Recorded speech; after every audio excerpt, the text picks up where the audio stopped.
Welcome to Chiranjeevi education channel. ఈ competitive ప్రపంచంలో ప్రతి ఒక్క ఎగ్జామ్స్లో కూడా మనకి కరెంట్ అఫైర్స్ పాత్ర అనేది ముఖ్య పాత్ర.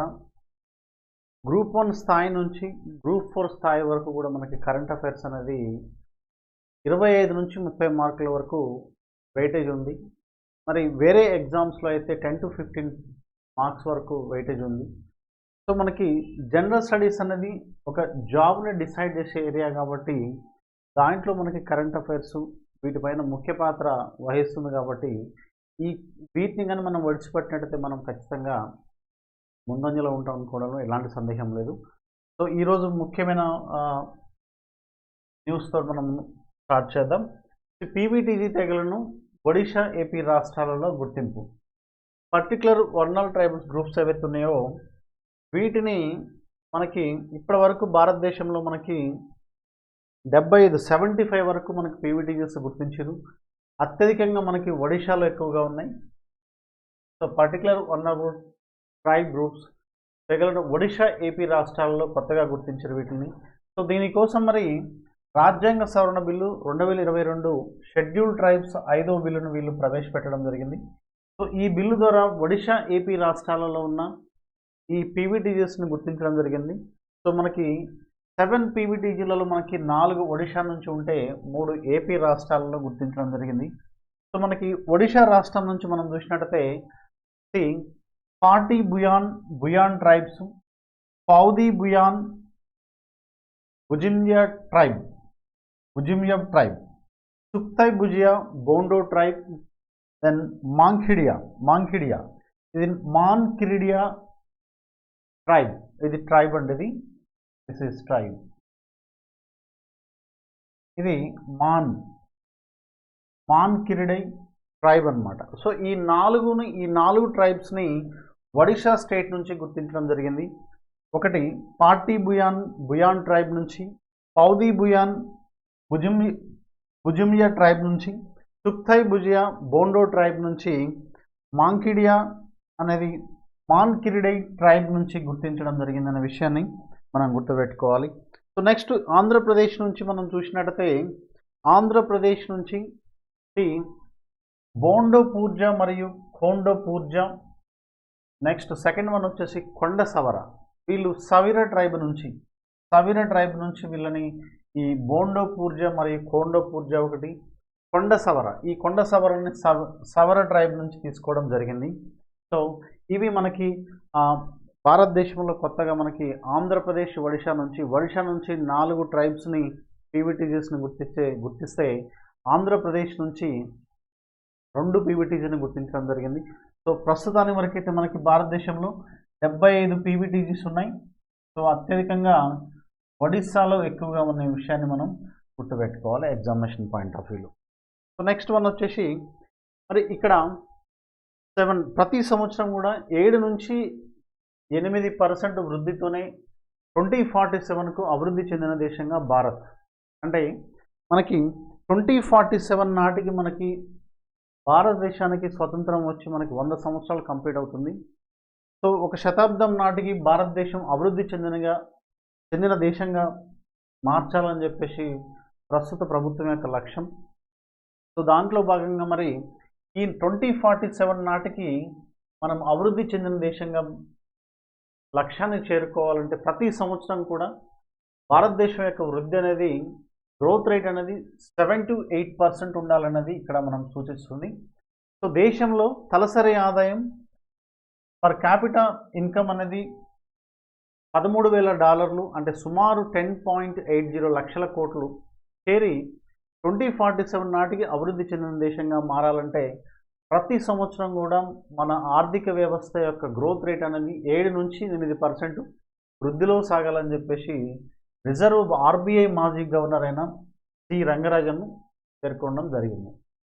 ఓకే, సో ఈ విధంగా మనకి అంటే అభివృద్ధి చెందిన దేశంగా మారాలంటే తలసరి ఆదాయం పర్ క్యాపిటా ఇన్కమ్ ఎంత ఉండాలంటే మినిమం మనకి $13,000 ఉండాలి.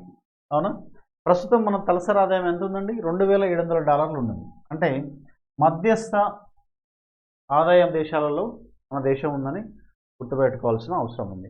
అంటే 2.25 లక్షలుగా ఉందనేది ఇక్కడ సూచిస్తుంది అనమాట. ఓకే, అంటే మనకి 7 నుంచి 8 వరకు ఈ వృద్ధి రేటు ఉంటే మాత్రమే మనం 2047 నాటికి భారతదేశం అభివృద్ధి చెందిన దేశంగా ఉంటుందనేది ఇక్కడ ఆర్బీఐ మాజీ గవర్నర్ సి రంగరాజన్ సూచించిండు.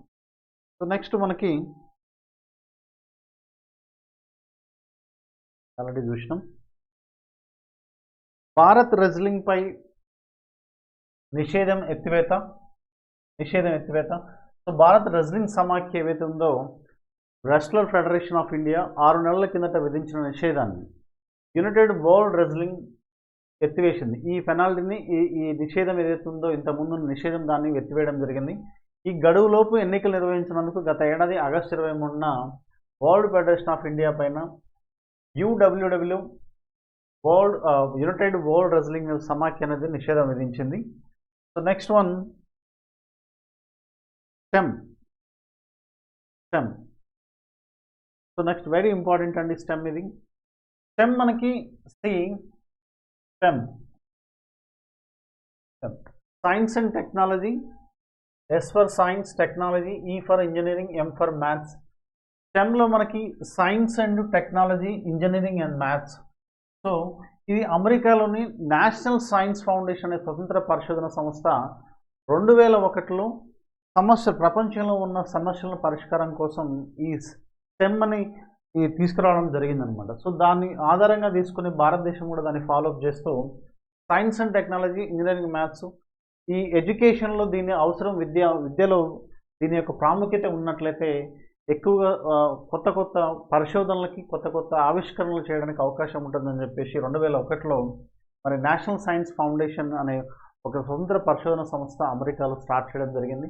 సో దాన్ని ఎగ్జాంపుల్గా తీసుకుని భారతదేశంలో, మన దేశంలో కూడా 1968 అంటే భారతదేశంలో అత్యంత ప్రముఖమైన ఒక విద్యా కమిషన్, దాన్ని మనం కొఠారి కమిషన్ అంటాం. దాన్ని మనం నేషనల్ ఎడ్యుకేషన్ పాలసీ అని కూడా అంటాం.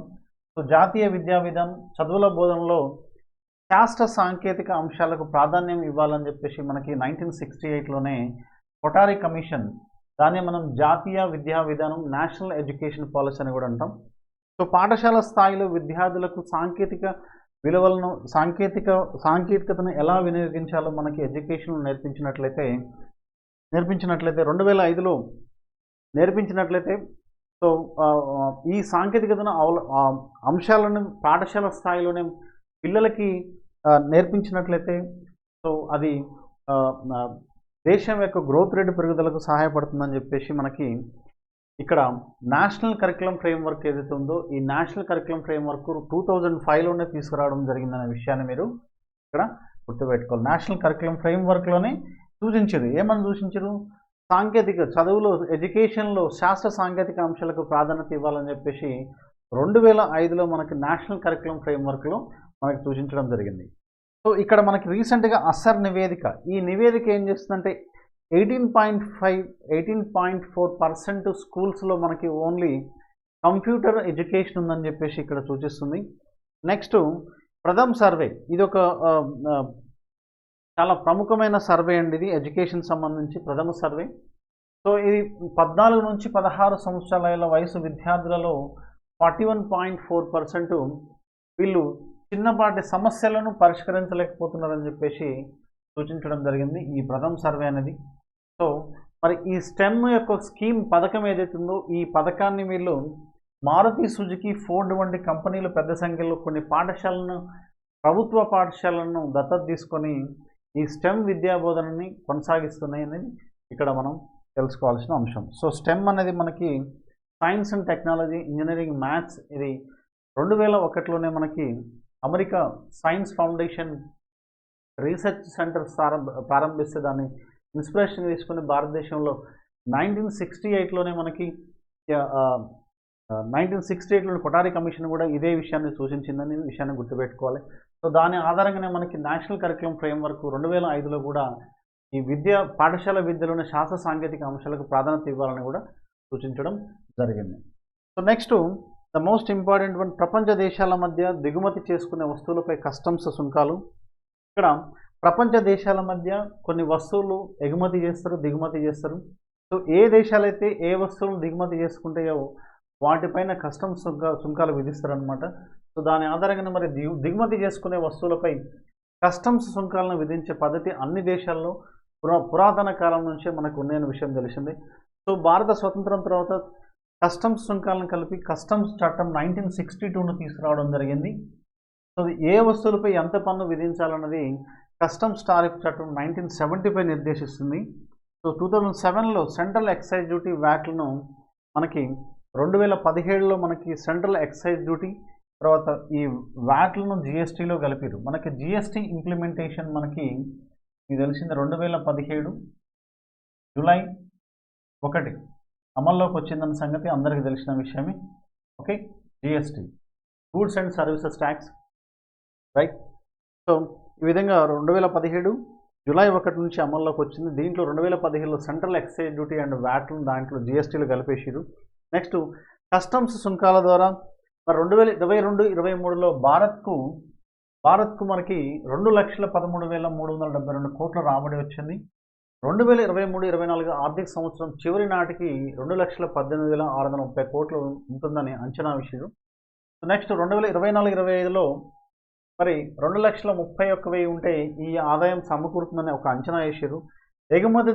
ఎగుమతులలో వాణిజ్యంలో భారత్ ఎప్పుడు లోట్లోనే ఉంటుంది. ఎందుకు అనంటే ఈ దిగుమతులు అనేవి భారతదేశం నుంచి ఎగుమతి చేసిన వాటికంటే దిగుమతి చేసుకునేవి ఎక్కువగా ఉంటాయి. కాబట్టి ఆటోమేటిక్గా భారతదేశం ఎప్పుడు కూడా మనకి ఈ వాణిజ్యంలో విదేశాల వాణిజ్యంతో కంపేర్ చేసినప్పుడు భారతదేశం ఎప్పుడు కూడా వాణిజ్య లోట్లోనే ఉంటుంది. 2023-24 డిసెంబర్ వరకు వస్తు సేవల ఎగుమతుల విలువ సుమారు $56,504 కోట్ల. అదే కాలం దిగుమతులు మాత్రం 63,000. చూడండి, ఇక్కడ ఎగుమతులు 56,000 ఉంటే మనకి ఎక్స్పోర్ట్స్ అనేవి ఇంపోర్ట్స్ అనేవి 63,000 కోట్ల డాలర్లుగా నమోదు కాబడింది. సో కాబట్టి మరి భారతదేశం ఆటోమేటిక్గా వాణిజ్య లోట్లో ఉంటుందనే అంశం గుర్తుపెట్టుకోవాలి ఇక్కడ. సో మనం భారతదేశం ఎక్కువగా మనం చైనా నుంచి మనం దిగుమతి చేసుకుంటాం. సో దీంతో ఈ చైనా నుంచి దిగుమతి చేసుకుంటాం ఎక్కువగా వస్తువుల్ని భారతదేశంలో మోస్ట్లీ మనకి ఏ ప్రపంచంలోని అన్ని దేశాల కంటే కూడా చైనా నుంచి ఎక్కువగా మనం దిగుమతి చేసుకుంటాం.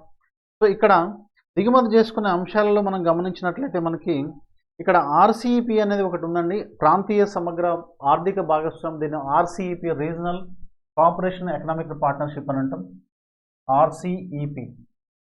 సో ఈ ఆర్సీఈపీ నుంచి బయటికి రావడానికి గల కారణం ఏంటంటే గ్రామీణ ఆర్థిక వ్యవస్థకు పునాదిగా ఏవైతే ఉన్నాయో వాటి యొక్క మూలాలు కోల్పోతాయని చెప్పేసి ఈ ఆర్సీఈపీ నుంచి భారతదేశం బయటికి రావడం జరిగింది. కానీ బ్రిటన్ ఐరోపా సమాఖ్యలతో మాత్రం స్వేచ్ఛ వాణిజ్య ఒప్పందాలను చేసుకోవాలని చెప్పేసి భారతదేశం ముందుకెళ్తుంది. సో పారిశ్రామికంగా స్వయం సమృద్ధి సాధించాలని చెప్పేసి మరి ఈ విధంగా మరి భారతదేశం ఎక్కువగా దిగుమతి చేసుకోవడం తగ్గించి స్వయం సమృద్ధికి ఎక్కువగా అవకాశం కల్పించినట్లయితే మేక్ ఇన్ ఇండియాలో భాగంగా అంటే స్వయం సమృద్ధి సాధించాలన్న ఉద్దేశంతో భారతదేశం ఆల్రెడీ మనకి మేక్ ఇన్ ఇండియా అనే ఒక స్కీమ్ తీసుకురావడం జరిగింది, రైట్. మేక్ ఇన్ ఇండియా పారిశ్రామికంగా స్వయం సమృద్ధి సాధించి దిగుమతులను తగ్గించుకోవాలన్న ఉద్దేశంతో కేంద్ర ప్రభుత్వం ఏం చేసిందంటే భారత్లో తయారీ, దాన్ని మన మేక్ ఇన్ ఇండియా అనే కార్యక్రమాన్ని తీసుకొచ్చింది. దీని ప్రధాన లక్ష్యం ఏంటంటే వ్యాపారాలను సులభతరం చేయడం, పెట్టుబడులను ప్రోత్సహించడం, మౌలిక వస్తువులను కల్పించడం, ప్రభుత్వం సహాయకారిగా పనిచేసే పాత్రకు మారడం, మౌలిక వస్తువులను కల్పించడం, ప్రభుత్వ సహాయకారిగా పనిచేసే పాత్రకు మారడం. మరోవైపు విదేశీ వ్యాపార విధానం 2023 ద్వారా విదేశీ వ్యాపార విధానం 2023 ద్వారా ఎగుమతులను పెంచేందుకు ప్రభుత్వం కృషి చేస్తుంది. చూడండి, మనకి 1991 రిఫార్మ్స్ తర్వాత మనకి ప్రభుత్వ పాత్రని ఏవైతే వాణిజ్యంలో ప్రభుత్వం యొక్క పాత్ర అవుతుందో ప్రభుత్వ పాత్రని తగ్గిస్తూ పెట్టుబడి ప్రైవేట్కి ఎక్కువగా అవకాశం కల్పిస్తూ ప్రభుత్వ పాత్రని కుదిస్తూ పబ్లిక్ సెక్టార్ యూనిట్స్ని తగ్గించడం జరిగింది 1991 రిఫార్మ్స్ తర్వాత. సో అట్లా తగ్గిస్తూ ఏమైందంటే ప్రస్తుతానికి ప్రభుత్వం అనేది సహాయకారిక పాత్రగా ప్రోత్సాహకర పాత్రగా ఉండాలి. కొన్ని రాయితీలు ప్రకటించి ప్రైవేట్ సెక్టార్ని ముందుకు తీసుకెళ్తూ మన మిశ్రమ ఆర్థిక వ్యవస్థను అందరికీ తెలిసింది. ఇటు ప్రభుత్వం తర్వాత ప్రైవేటు రెండు కలిపి మనకి మిశ్రమ ఆర్థిక వ్యవస్థగా ఉంది భారతదేశం అంతా అందరికీ తెలిసింది.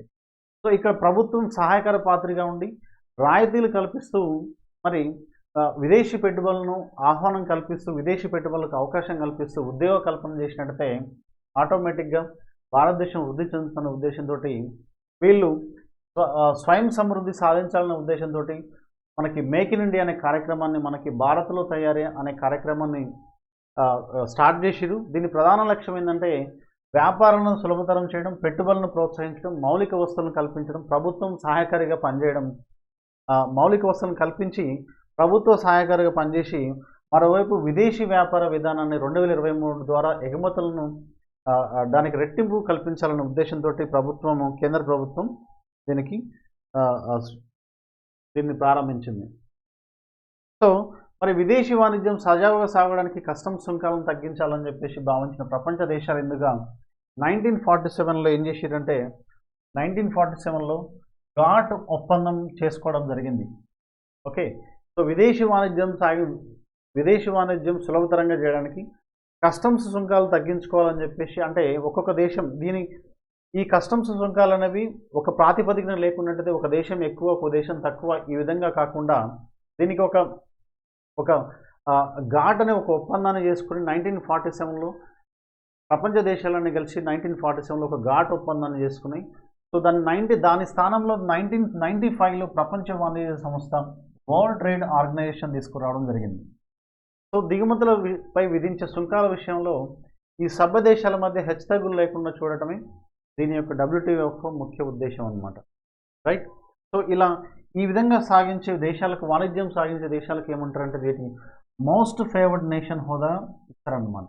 ఓకే, సో ఈ మోస్ట్ ఫేవర్డ్ నేషన్ హోదా ఉన్నట్లయితే వాణిజ్యపరంగా మనకి ఏవైతే ప్రపంచ బ్యాంకుల నుంచి, WTO, IMF లాంటి సంస్థల నుంచి కూడా ఎక్కువగా రుణాలు లభించడం జరుగుతుంది.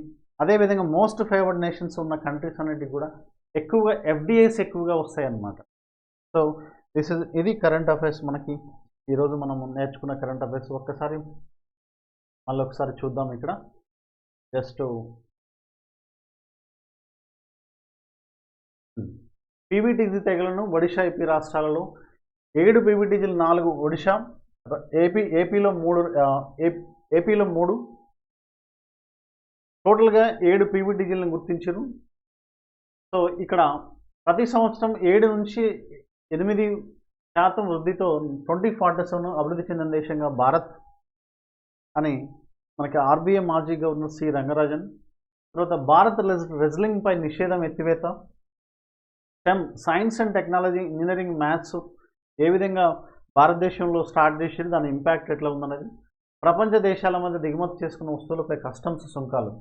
సో ఇది ఈరోజు సంబంధించిన ఈ సెకండ్ వీక్ February 2 సంబంధించిన కరెంట్ అఫైర్స్. సో మళ్ళీ మనం నెక్స్ట్ వీడియోలో కలుద్దాం. So thank you one and all. Please subscribe our channel. Thank you one and all.